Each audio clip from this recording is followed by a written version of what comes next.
आपके होंगे। तो यहाँ हमारा ये सिर्फ पैटर्न का डिस्कशन हमारा खत्म हुआ। अब पैटर्न को डिस्कस करने का मकसद है कि आपको क्योंकि पेपर अटेम्प्ट करना है तो आपको पता हो कि पेपर अटेम्प्ट कैसे करना है। इसके बाद हम अब जो बात करेंगे वो बात करेंगे अपने सब्जेक्ट के हवाले से, हमारा सब्जेक्ट है क्या और इसका मकसद क्या है इसको पढ़ने का, और इसमें क्या क्या चीज़ें पढ़ेंगे और इसका हमारा स्कोप क्या है। ठीक है, अच्छा भाई देखो, अब हम समझते हैं पहले अपने सब्जेक्ट के बारे में। ठीक है, तो देखो भाई, जो कुछ हमारे इर्द गिर्द है, ठीक है, जो कुछ खुद ब खुद होता है, जब से हम पैदा हुए और हमने अपने आसपास बहुत सी चीज़ें देखी हैं जिसको हम कभी सोचते हैं कभी नहीं सोचते कि ऐसा क्यों होता है। अब बस हम उसका कभी कभी फ़ायदा उठाते हैं, उसको एंजॉय करते हैं। मिसाल के तौर पर बारिश को एंजॉय करते हैं, मौसम को एंजॉय करते हैं, ठीक है, सर्दी को एंजॉय करते हैं, गर्मी को एंजॉय नहीं करते।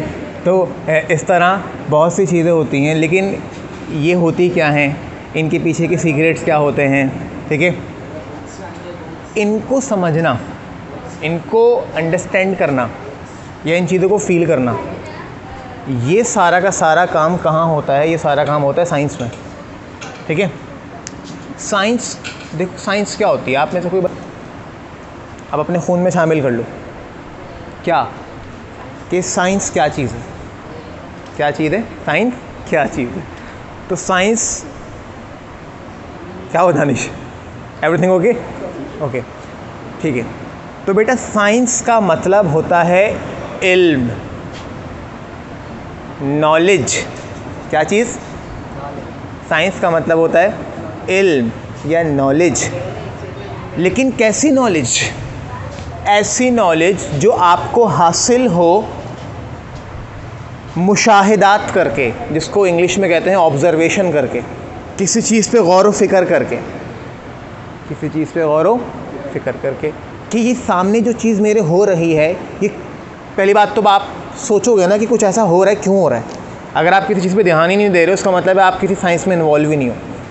साइंस में हम जब इन्वॉल्व होते हैं, जब हम अपने अंदर तजस्सुस रखते हैं, ये चीज़ जानने का तजस्सुस रखते हैं कि भाई ये चीज़ क्यों हो रही है, वक्त के साथ हम क्यों ग्रो करते हैं,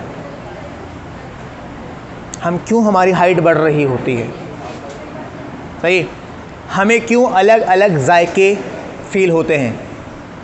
ज़बान एक ही है लेकिन हर अलग अलग टेस्ट हमें फ़ील हो रहा होता है। कान एक ही है लेकिन हर बंदे की अलग अलग आवाज़ सुनाई दे रही होती है।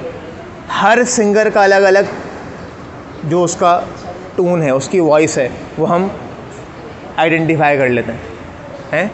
हर इंसान की अलग आवाज़ है, लड़के की अलग है, लड़की की अलग है, हम पहचान लेते हैं। किसी पे कॉल पे बात कर रहा हूँ तो पता होगा ना, अगर कोई अननोन भी होता तो अंदाज़ा हो जाता है कि कोई लड़का बोल रहा है या लड़की बोल रही है। या अपने जान पहचान वालों की तो हमें आवाज़ पता ही होती है।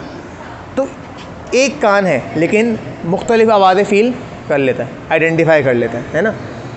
तो ये एक आँख है और इससे हम सब कुछ देख सकते हैं। हर किसी का अलग अलग रंग है? आम पीला है, कैरी हरी है? अलग अलग रंग हमें दिखाई देते हैं। क्यों भाई?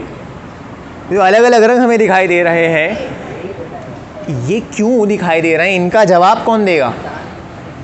इनका जवाब देगी कौन? साइंस। क्योंकि साइंस आपको बताती है राज, सीक्रेट्स जो किसी चीज़ के पीछे हों, जिसकी वजह से कोई चीज़ हो रही हो, है ये। तो इसको तो साइंस कहते हैं। ये तो एक डिटेल बात हो गई कि साइंस एक ऐसा इल्म है जो हमें किसी चीज़ पे ऑब्जर्वेशन करने से और ऑब्जर्वेशन करने के बाद उस पर तजर्बा करने से हासिल हो। ऑब्जर्वेशन करें, उस पर तजर्बा करें, कोई नतीजा निकले और फिर हमें पता चले हाँ अच्छा ये यूँ हो रहा था, फिर आप बहुत बड़ा था, अच्छा बोलोगे, अच्छा ऐसे बोलोगे, आई बात समझ। तो ये चीज़ क्या है? साइंस है ये आपकी। अब हम बात करते हैं कि फ़िज़िक्स क्या है ये। तो फ़िज़िक्स की बात की जाए तो फ़िज़िक्स पहली बात तो साइंस है, और ये वो साइंस है जो आपके इर्द गिर्द हर जगह मौजूद है, क्योंकि फ़िज़िक्स का ताल्लुक़ है नेचर से। किससे है? नेचर से। और हर चीज़ आपके इर्द गिर्द नेचर ही है। जो कुछ भी हमारे इर्द गिर्द है ना, वो सब की सब क्या चीज़ है? वो नेचर है। हम इस चेयर पे बैठे हुए हैं, ये चेयर किस चीज़ की बनी हुई है? वुड की, लकड़ी की बनी है। लकड़ी कहाँ से आती है? दरख्त से आती है। दरख्त कहाँ से आता है? कुदरत की तरफ से उगता है ना, पैदा होता है, ज़मीन से निकलता है। तो ये क्या नेचर है? ये क्या है? अभी गर्मी में पंखे की ज़रूरत होती है, हवा चाहिए होती है। हवा क्या है? हाँ भाई दानिश, हवा क्या है? हवा भी एक नेचर है। सही है। हमें भूख लगती है और फिर हम खा जाते हैं। लोगों को भी कभी कभी हम लोगों को भी खा जाते हैं जब ज़्यादा भूख लगती है, लेकिन अमूमी तौर पे हम जो चीज़ें अपनी पसंद की होती हैं वो खाते हैं। तो जो हम खाते हैं, हाँ, जो हम खाते हैं उससे हमें एनर्जी मिलती है। उससे हमें क्या मिलती है? एनर्जी। ये जो खाना हम खा रहे हैं ये क्या है? क्या क्या चीज़ है? ये कहाँ से आया जो तुम खा रहे हो? रोटी कहाँ से आई? गंदम से आई। गंदम कहाँ से आई थी? ज़मीन से उगी थी। सही है। खाने की कोई ऐसी चीज़ नहीं है जो कुदरत ने पैदा नहीं की, आपने बनाई और वही आप खा रहे हो, ऐसा कुछ नहीं है। सही है। तो लिहाजा हाँ, अब कुछ चीज़ें ऐसी हैं जो हम नहीं खा सकते या खा लेंगे तो वो हमें हज़म नहीं होंगी। जैसे मिसाल मैं ये मारकर खा जाऊँ, अगर मैं मारकर खा जाऊँगा तो हज़म होगा। तो खाने की चीज़ों में भी कुछ ऐसी हैं जो हमारा डाइजेस्टिव सिस्टम जो है उसको एक्सेप्ट कर ले, सही है ना, उसको हम हज़म कर लें। तो लिहाजा कोई एक ऐसी चीज़ आपके इर्द गिर्द नहीं है जो कुदरत से ताल्लुक़ ना रखती, सही है। तो अब मैं ये नहीं कह सकता कि फ़िज़िक्स ये स्पेसिफिक है। मैं कहता हूँ एवरीथिंग इज़ फ़िज़िक्स। हर चीज़ आपके इर्द गिर्द जो इन्वॉल्व है वो किस चीज़ में? फ़िज़िक्स दो चीज़ें हैं, मैटर और दूसरी चीज़ क्या? एनर्जी। हाँ, मैटर और एनर्जी। देखो हमारे इर्द गिर्द हर चीज़ जो डिफ़ाइन होती है ना, जो डिपेंड करती है, वो किस पे करती है? मैटर पे और एनर्जी पे। जो कुछ हमारे इर्द गिर्द है वो या तो मैटर है या एनर्जी है, या फिर उसमें दोनों चीज़ें शामिल हैं, है ना। हर चीज़, अब देखो कोई भी चीज़ बनी हुई है मैटर की, और किसी चीज़ को आपस में जुड़ने के लिए ना एक एनर्जी चाहिए होती है, एक बॉन्ड बनाने के लिए, है ना। अब किसी चीज़ को किसी से जुड़ना है तो जुड़े रहने के लिए भी उसमें क्या चाहिए? एनर्जी चाहिए। किसी को टूटना है तो टूटने के लिए भी क्या चाहिए? एनर्जी। तो लिहाजा जब हम बात करते हैं मैटर की, तो मैटर जो है वो एनर्जी से अलग नहीं है, एनर्जी से जुड़ा हुआ है। तो एनर्जी और मैटर दोनों क्या हैं? एक दूसरे पे डिपेंड करते हैं। यानी खाली मैटर को पढ़ना, खाली एनर्जी को पढ़ना, या मैटर एनर्जी दोनों को ही पढ़ना इज़ ऑल अबाउट फिज़िक्स। तो ये जो वर्ड फिज़िक्स है ना, अब इसका मतलब भी समझ लो। फिज़िक्स का जो वर्ड है इसका मतलब होता है नेचुरल, लाइक वर्ड फिज़िक्स ये एक वर्ड से बना है, उसको कहते हैं फिज़िकोस। क्या बोलते हैं? अच्छा, ये फिज़िकोस कौन सी ज़बान का वर्ड है? ये है ग्रीक यूनान को बोलते हैं। देखो साइंस में जितनी तरक्की हुई है ना, वो यूनानी कौम ने करी है, उसको ग्रीक कौम कहते हैं। मतलब आज से बहुत पहले एक कौम थी ग्रीक, उन्होंने साइंस में बड़ी तरक्की करी। तो उनकी ज़बान में वर्ड फिज़िकोस क्या वर्ड है? जिसका मतलब क्या है? जिसका मतलब है नेचर। क्या मतलब है? और नेचर का मतलब हमको उर्दू में क्या बोलते हैं? उसको कुदरत। तो कुदरत में जो कुछ है उसको समझना, उसको जानना, उसको पढ़ना, ये कहलाता है क्या? फ़िज़िक्स कहलाता है। ठीक है, सही है। और फिज़िक्स की मुख्तलिफ ब्रांचेज़ हैं, उसमें हर ब्रांच का अपना अलग अलग काम है। अब एक ब्रांच हर काम नहीं करेगी, हर ब्रांच की अपनी अपनी जिम्मेदारियां हैं। ठीक है।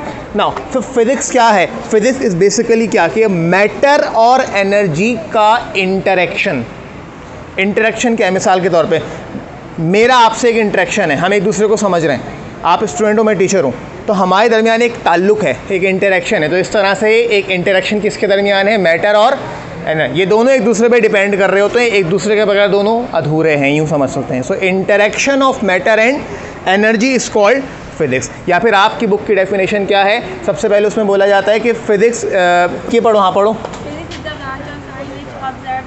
एक minute. Physics is a branch of science. Physics जो है वो साइंस की एक ब्रांच है विच ऑब्जर्व द नेचर, जो सबसे पहले कुदरत को ऑब्जर्व करती है, देखती है, सोचती है ऐसा क्यों हो रहा है, हैं कि दानिश इतना परेशान क्यों हो रहा है, उसको पसीने क्यों आ रहे हैं, उसके बाल इधर उधर क्यों जा रहे हैं। सबसे पहले नेचर को क्या किया जाता है? ऑब्जर्व किया जाता है ना, गौर व फिक्र किया जाता है। आगे पढ़ो।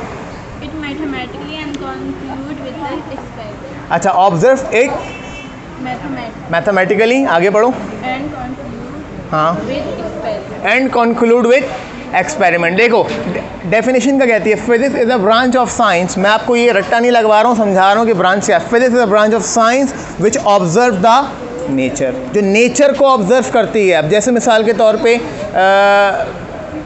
ये कैमरा है जिसको हम रिकॉर्ड कर रहे हैं, ये हम सबको यार इस क्लासरूम को क्या कर रहा है, ऑब्जर्व कर रहा है, इसको रिकॉर्ड कर रहा है। तो इस तरह हमारे इर्द गिर्द बहुत सी चीज़ें हम भी उनको ऑब्जर्व कर रहे होते हैं, फिर उनके बारे में सोचते हैं, फिर उस पर तहकीक करते हैं। सही। अब देखो now physics is a branch of science which observe the nature, represent it mathematically, और फिर उसको वो रिप्रेजेंट करती है, आपके सामने लाती है मैथमेटिकली। मैथमेटिकली का मतलब है, आपको पता है साइंस किस ज़बान में बोलती है? साइंस की ज़बान क्या है? साइंस की ज़बान है मैथमेटिक्स। साइंस किस ज़बान में बात करती है हमसे? यानी साइंस को समझने के लिए हमें क्या आना चाहिए? मैथमेटिक्स आनी चाहिए। तो साइंस और मैथमेटिक्स का एक रिलेशन है।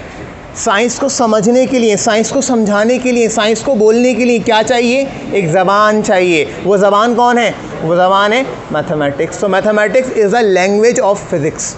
सही है।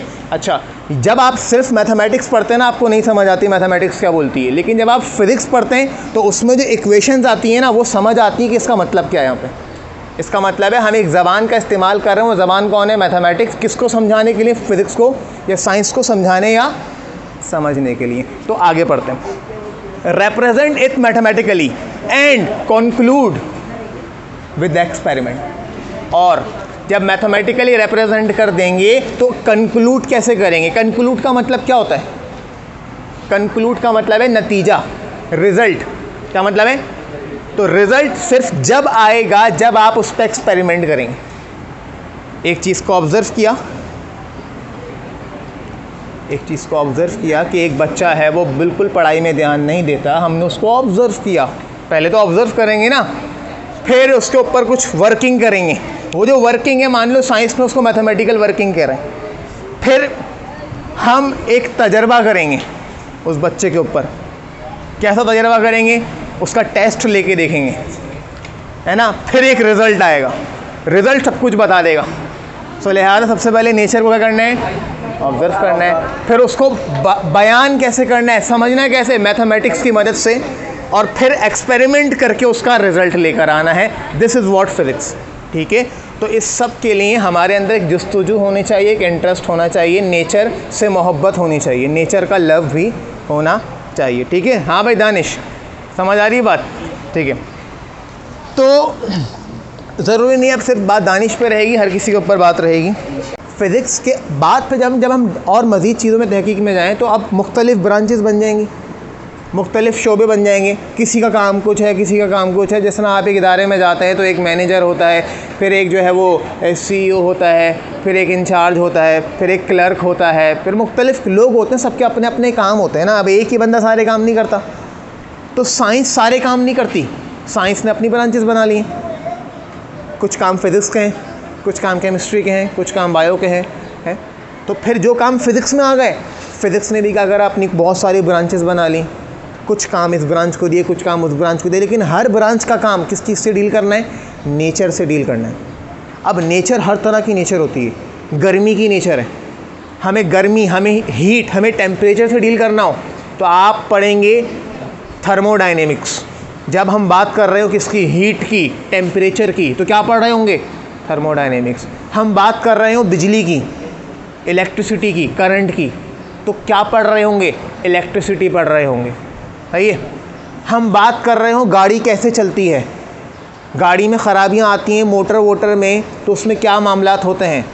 एक गाड़ी, एक बाइक कैसे बनती है, कैसे चलती है, उसमें क्या पढ़ रहे होंगे? मैकेनिक्स पढ़ रहे होंगे। मैकेनिक जानते तो सब है ना, कौन होता है मैकेनिक? मैकेनिक का काम क्या होता है? मैकेनिक का काम इंजन को ठीक करना, गाड़ियों को, बाइकों को, जिसमें पार्ट्स मूव कर रहे होते हैं। जहाँ मूवमेंट की बात आ गई ना, हरकत की बात आ गई, वहाँ किस चीज़ को डील कर रहे हैं? मैकेनिक्स को डील कर रहे हैं। तो मैकेनिक्स भी क्या हो गई? फिजिक्स की ब्रांच हो गई। इस तरह इलेक्ट्रिसिटी हो गई। अच्छा, आपके पास काफ़ी सारे ब्रांचेस आपकी बुक में मौजूद हैं। इन ब्रांचेस को हमने कोई रटना नहीं होता, हमें बस पता होना चाहिए ये सारे फिजिक्स की ब्रांचेस हैं और किस ब्रांच का क्या काम है। अभी तो ये खाली ब्रांचेस हैं, जब आप हायर लेवल पे जाते हैं, इंटरमीडिएट के बाद जाते हैं, तो बहुत सी ब्रांचेस एक पूरे पूरे सब्जेक्ट बन जाती हैं। जैसे आपकी एक ब्रांच है इलेक्ट्रॉनिक्स। इलेक्ट्रॉनिक्स में आप क्या पढ़ते हैं?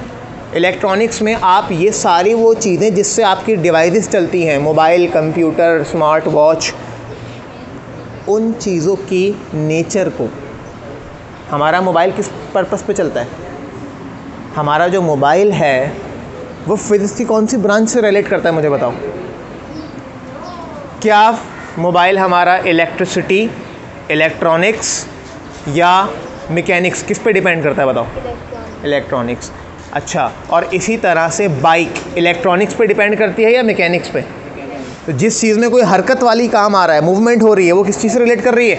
मैकेनिक्स। और जिसमें सिर्फ करंट भाग रहा है, करंट दौड़ रहा है, वो चीज़ कहीं नहीं भाग रही, तो वो किस में आ रही है? वो इलेक्ट्रॉनिक्स में आ रही है। ठीक है, अच्छा, तो इस तरह से हमारे पास एक ब्रांच आती है आगे, उसको बोलते हैं एस्ट्रोफिजिक्स, सही है ना? अभी आप उसमें पढ़ेंगे, आपने याद करेंगे, उसमें लिखा होगा कि a branch of science which deals with heavenly bodies, which deals with heavenly bodies. कौन सी बॉडीज़? Heavenly body. बॉडी का मतलब क्या होता है? देखो, फिजिक्स में जब आप वर्ड बॉडी पढ़ते हो, बॉडी का मतलब है कोई भी मैटर, कोई भी ऑब्जेक्ट, ज़रूरी नहीं वो हम अपनी बात कर रहा हूँ, कोई भी चीज़ उसको बॉडी बोलते हैं, ऑब्जेक्ट वो एग्जिस्ट कर रहा हो, तो हेवनली बॉडी। बॉडी का मतलब ज़मीन भी एक बॉडी है, चांद भी एक बॉडी है, स्टार्स भी बॉडी हैं। तो हेवनली बॉडीज़ का मतलब क्या? ऐसी बॉडीज़ जो ज़मीन के अलावा स्पेस में मौजूद हैं। वो चांद भी हो सकता है, वो दूसरा प्लैनेट भी हो सकता है, वो जुपिटर भी हो सकता है। तो जब हम ज़मीन के अलावा स्पेस में मौजूद ऑब्जेक्ट्स की बात कर रहे हों और उनको पढ़ रहे हों कि कौन कहाँ मौजूद है, हमसे कितने फासले पर है, क्या वहाँ ज़िंदगी है या वहाँ ज़िंदगी नहीं है, क्या हम वहाँ जा सकते हैं या नहीं जा सकते, ये सारी बातें किस में पढ़ी जा रही होती हैं? एस्ट्रोफिज़िक्स में पढ़ी जा रही होती हैं। ठीक है, अच्छा, इसी तरह से आप एक ब्रांच और देखेंगे which is the plasma physics. कौन सी? प्लाज्मा। अब प्लाज्मा फिज़िक्स से वर्ड प्लाज्मा आएगा। अब प्लाज्मा फिज़िक्स क्या है? आपने सुना है मैटर की स्टेट्स। मैटर क्या चीज़ है?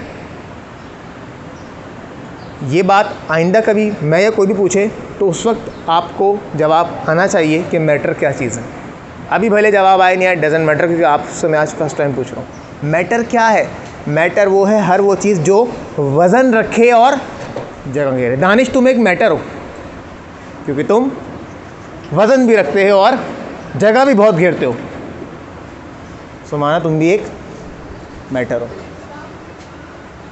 तुम लोग बहुत मैटर्स क्रिएट करते हो, वो भी बात अलग है, लेकिन जो तुम मैटर्स क्रिएट करते हो वो वाला मैटर नहीं है, वो मसले हैं। लेकिन तुम कौन सा मैटर हो? तुम कौन सा मैटर हो? साइंस वाला मैटर हो, फिज़िक्स वाला मैटर। और वो मैटर क्या होता है? जो वज़न रखता हो और जगह भी घेरता हो। तो दो चीज़ें उसके अंदर होनी ज़रूरी हैं। क्या क्या? उसके अंदर होना चाहिए मास और वॉल्यूम। मास और वॉल्यूम। मास मतलब बनावट, उसका वज़न, और दूसरा वॉल्यूम का मतलब है कितनी जगह घेर रहा है? जगह घेरते हो ना, तो बस इसका मतलब है आप क्या हो? मैटर हो। मुझे बताओ, आपको पता है ये चेयर है लकड़ी की, ये मैटर है नहीं है? ये मैटर है, सही है, ठीक है। और बताओ, कूलर में मौजूद पानी क्या है? कैसे मैटर है? कैसे, कहाँ जगह घेर रही? कूलर में, और फिर पेट में जगह घेर रहा है पीने के बाद।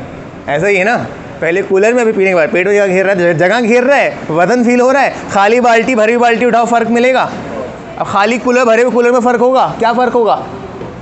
भरा हुआ कूलर भारी होगा, खाली कूलर, तो इस समय लगेगा यार कोई चीज़ इसमें ऐसी आई है जो वज़न रखती है। तो वो चीज़ क्या है? वो है मैटर। अच्छा, हम सिलेंडर में हवा भरवाते हैं, खाली सिलेंडर का वज़न कम होता है, भरे हुए सिलेंडर का वज़न। अब इसका मतलब है हवा भी वज़न रखती है, जगह भी घेरती है। जब भी तो CNG भरवाते हैं, LPG भरवाते हैं, तो गैस भी क्या चीज़ है? मैटर है। तो लिहाजा आपको पता है मैटर कितने टाइप के हो गए?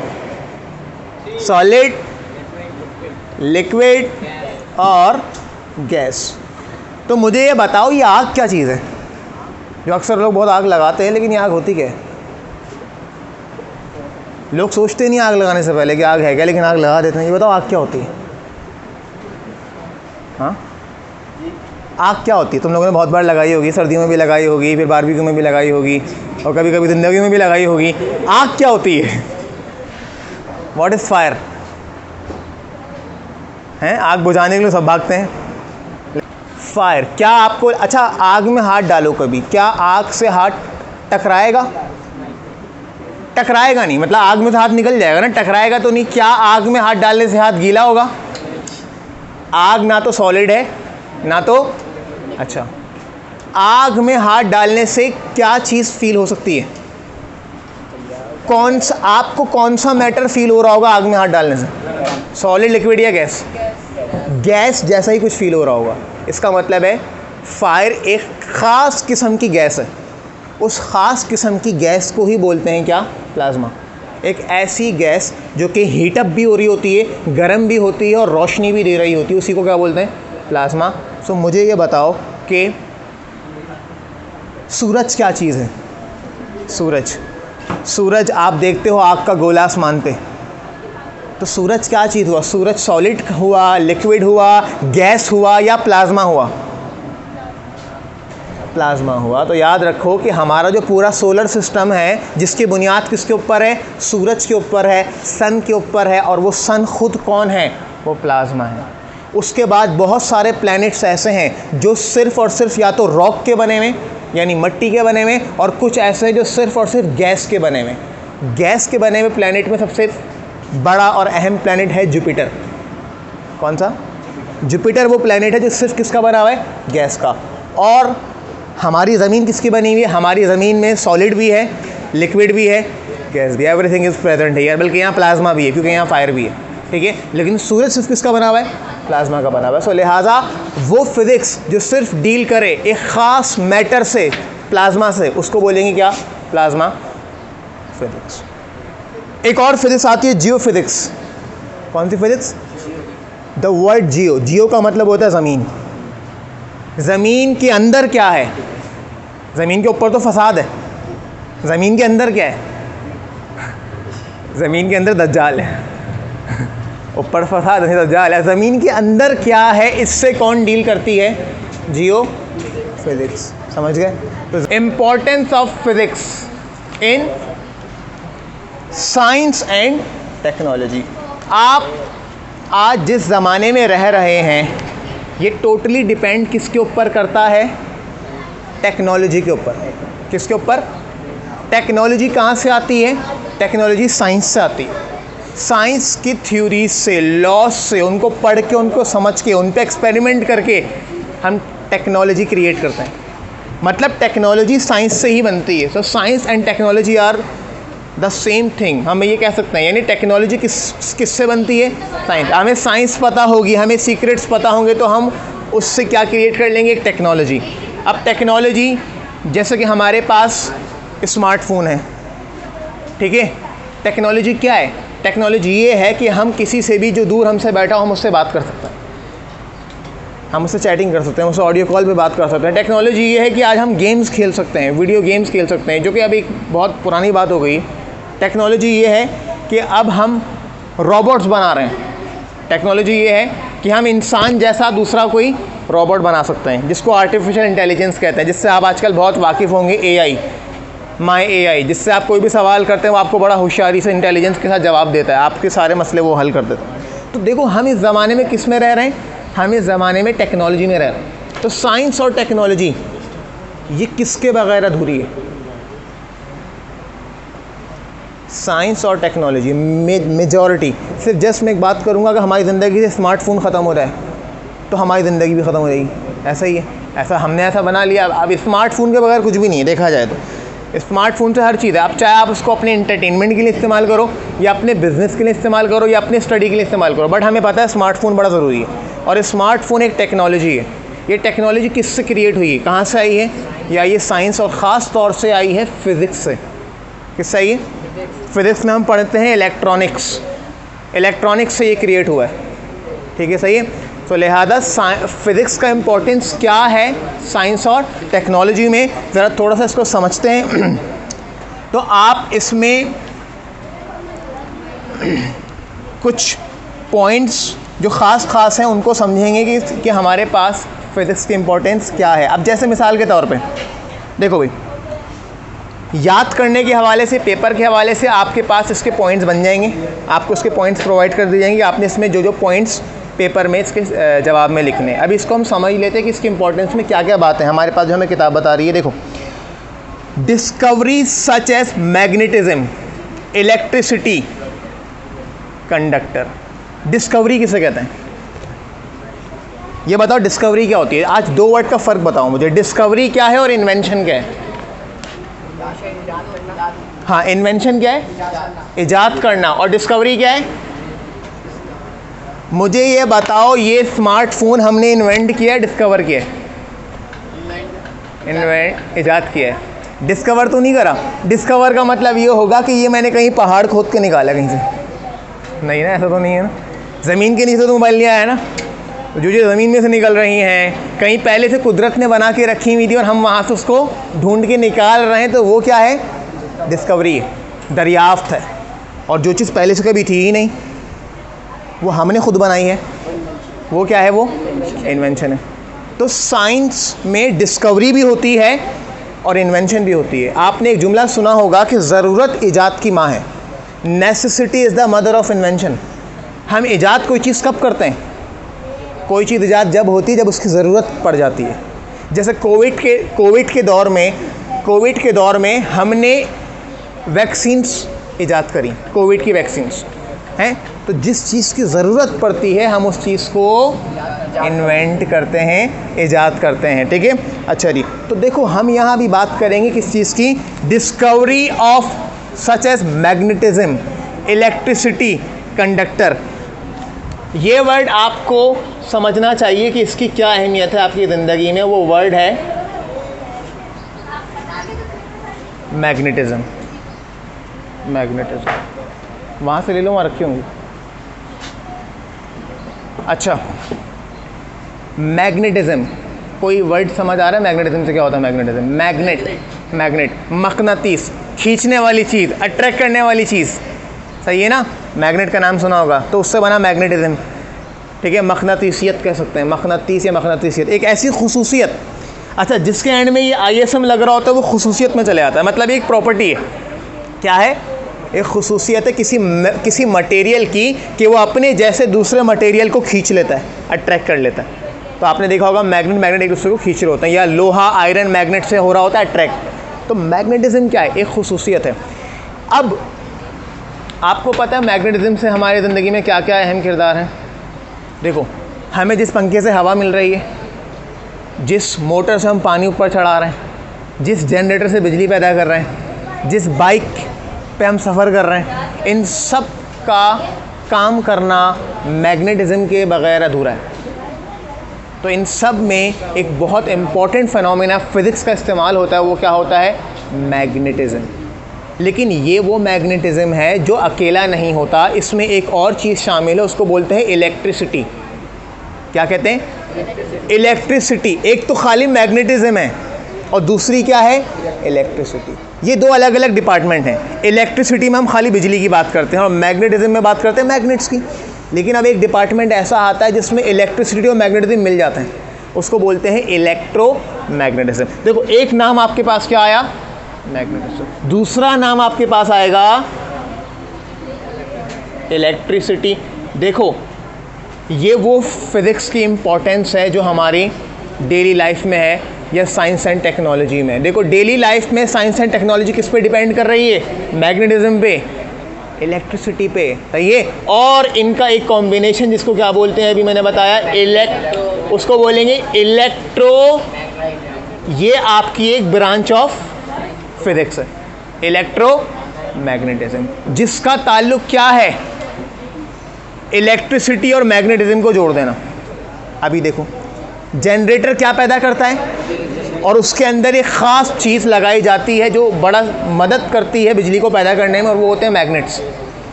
आप बाइक चलाते हो, बाइक में एक मैग्नेट कवर होता है। मैग्नेट कवर के बगैर करंट पैदा नहीं होता, वो मैग्नेट कवर घूमता है तो फिर बिजली पैदा होती है ये। एक मैग्नेट कवर होता है, उसके अंदर मैग्नेट होता है। मैग्नेट, याद रखना, बिजली और मैग्नेट का जो कॉम्बिनेशन है वो क्या कहलाता है? इलेक्ट्रो। हमारे पानी की मोटर, के लिए क्या होता है, मोटर का मतलब एक चीज़ घूमे, उसको घुमाने के लिए हमें देनी पड़ती है बिजली।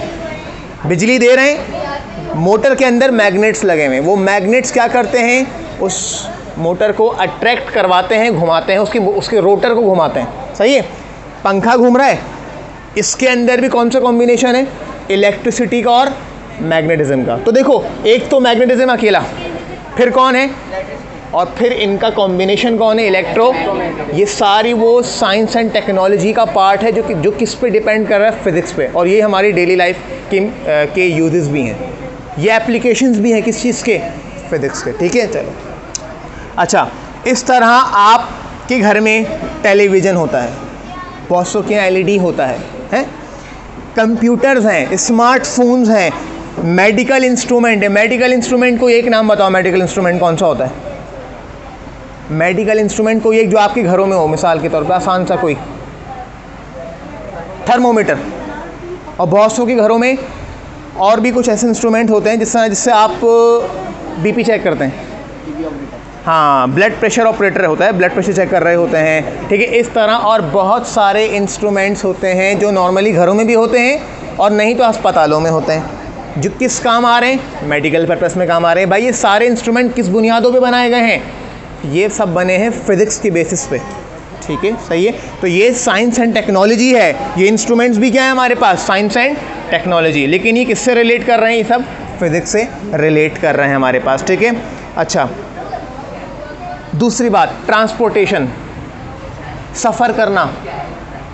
पहले हम पैदल चलते थे या ऊँटों पे सफ़र करते थे या घोड़ों और गधों पे सफ़र करते थे, घोड़ों और गधों पे, अभी इस चीज़ को मैं कट कर दूंगा, घोड़ों और गधों पे सफ़र करते थे। ठीक है भाई, तो अब पहले गधों पे सफ़र करते थे, अब गधों को पढ़ा रहे हैं नहीं अच्छा, ये भी जैसे मजाक था, इसको दिल पे ना लें। तो देखिए भाई, पहले घोड़ों और गधों पे और बैलों पे और ऊँटों पे सफ़र करते थे, वो हमारा ट्रांसपोर्टेशन था। Danish, everything okay okay okay. तो है ये तरक्की हुई, हमने बनाया पहिया, क्या बनाया, फिर उस बैल को मिल गई गाड़ी, वो बन गई बैलगाड़ी। गधे से को मिली तो क्या बनी, गधा गाड़ी। तो पहिया बना, पहिए से हमारा ट्रांसपोर्टेशन आसान हुआ। ये पहिया किसकी मदद से बना भाई, साइंस की मदद से बना। अभी सब इंसान ने दिमाग लगाया ना, कुछ सोचा, सोचने की शुरुआत ही साइंस है, सोचने की शुरुआत ही साइंस है। उसने सोचा, ज़रूरत ईजाद की माँ, अभी बोला ज़रूरत पैदा हुई सफ़र को तेज़ करने के लिए, तो हमने ईजाद कर लिया क्या, पहिया। जब पहिया ईजाद हो गया, तरक्की होती गई, पहिया बन गया तो साइकिल बना ली, साइकिल के बाद हमने गाड़ी बना ली, हैं, फिर हमने जहाज़ भी बना लिए। अच्छा, बग़ैर पहिए के जहाज़ भी काम नहीं कर सकता, कैसे, अभी बोलोगे जहाज़ तोड़ता है, तो अब पहिया नहीं होगा, आपने सुना होगा लैंडिंग गियर ख़राब हो गया, अब जहाज़ लैंड कैसे करेगा, है, तो स्किड कर सकता है, एक्सप्लोड हो सकता है। तो पहिए के बगैर जहाज़ भी नहीं उड़ सकता, तो हमने पहिया बनाया। तो हम किस में जदीद होते गए, ट्रांसपोर्टेशन में, सफ़र करने में, है, किसकी बुनियाद पर, साइंस एंड टेक्नोलॉजी की बुनियाद पर, जो टोटली रिलेट किससे कर रही है, फिज़िक्स से। यानी हमें फिज़िक्स और मैथमेटिक्स अगर अच्छी आती है तो हम टेक्नोलॉजी में माहिर हैं, सही है ना। अच्छा, तो ये सारी वो बातें किसके लिए हैं, importance of physics in science and technology. ठीक है, तो अभी आप ये बात समझ गए कि साइंस और टेक्नोलॉजी क्या है, और उसमें सबसे ज़्यादा किरदार किसका है, फिज़िक्स का किरदार है, क्योंकि हर चीज़ जो नेचर से डील करती है, कुदरत से डील करती है, वो क्या है, फिज़िक्स है। अच्छा देखो, जहाज़ तो हमने बनाया ना, कुदरत ने इससे पहले परिंदे बनाए। अब तुमने कभी चील को देखा है, चील कैसे उड़ रही होती है, बिल्कुल वही डिज़ाइन की जैसा हमारे एयरक्राफ्ट का होता है। बर्ड्स, ईगल, ये सारे कैसे बनाए गए, कुदरत ने बनाए ना, इन्हीं को देख के तो हमने जहाज़ बनाया है। इनको देख के तो हमारे जहन में आया कि जब परिंदा उड़ सकता है तो जहाज़ को इंसान क्यों नहीं उड़ सकता, तो वो कुदरती था, ये हमने नेचुरली बनाया। लेकिन नेचर को देख के बनाया ना, नेचर को पहले ऑब्जर्व किया, फिर कुछ बनाया हमने। तो everything is related with nature. तो फिज़िक्स का ताल्लुक़ किससे, नेचर से। चलो, यहाँ पे हमने बात कर ली आज किसकी, importance of physics in science and technology. अच्छा, पेपर के पॉइंट ऑफ व्यू से अभी आपके पास याद करने का मटेरियल क्या है, फिज़िक्स की डेफिनेशन, फिज़िक्स की तमाम ब्रांचेस और importance of physics in science and technology के पॉइंट्स।